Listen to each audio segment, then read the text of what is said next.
Kala mata telah menghunuskan arti pulang jadi hal yang berarti, dan ku harus melepasmu.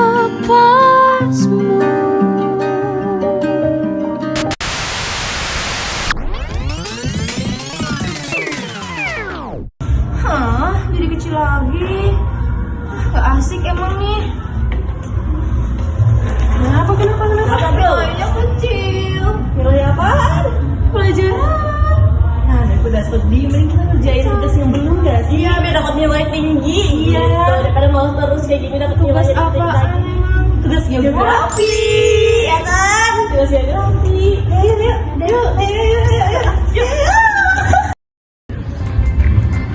Apa saja sih karakteristik masyarakat kota?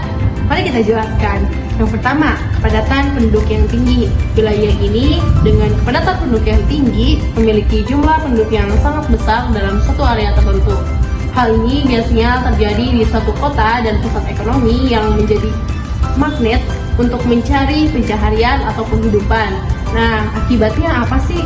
Lahan pemukiman menjadi terbatas, infrastruktur menjadi padat, dan kebutuhan layanan publik seperti transportasi, air, dan listrik menjadi meningkat drastis.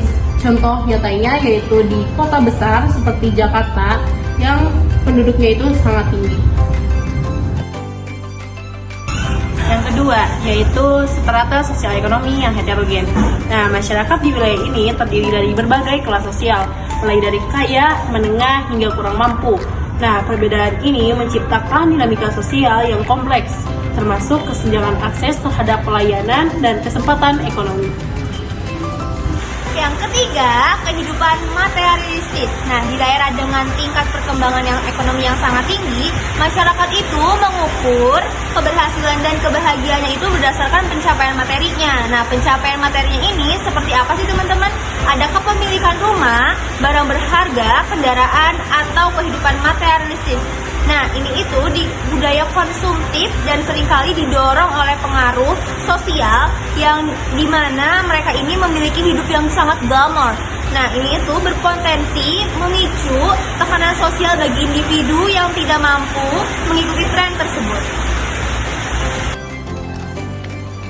4. Memiliki mata pencaharian non-agraris.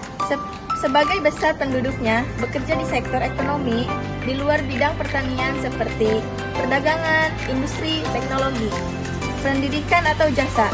Wilayah seperti biasanya memiliki karakteristik urban di mana pekerjaan di sektor agraris semakin berkurang karena perubahan pola ekonomi yang berfokus pada industri atau layanan modern. Contohnya adalah kota metropolitan yang lebih banyak memiliki pekerjaan kantoran, pelaku usaha atau profesional di bidang teknologi.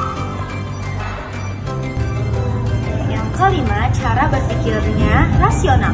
Penduduk di wilayah ini cenderung menggunakan logika dan data untuk pertimbangan yang matang untuk menyelesaikan masalah. Nah, mereka ini mengutamakan efisiensi dan hasil yang terukur dalam berbagai aspek kehidupan. Nah, termasuk pekerjaan, pendidikan, dan kehidupan sehari-hari. Nah, jadi maka itu cara berpikir seperti ini biasanya muncul di masyarakat yang memiliki akses lebih baik terhadap pemenuhan informasinya. 6. Mobilitas dan kepadatan penduduk yang tinggi. Penduduk di wilayah ini seringkali memiliki mobilitas yang tinggi, yang artinya sering berpindah-pindah tempat dalam kegiatan sehari-hari, seperti bekerja, sekolah, dan kegiatan ekonomi. Nah, selain itu, jumlah penduduk yang banyak menyebabkan wilayah tersebut menjadi sangat padat, baik dari segi jumlah bangunan, kendaraan, hingga aktivitas sosial. Hal ini biasa terjadi di pusat kota atau di kota-kota besar yang menjadi pusat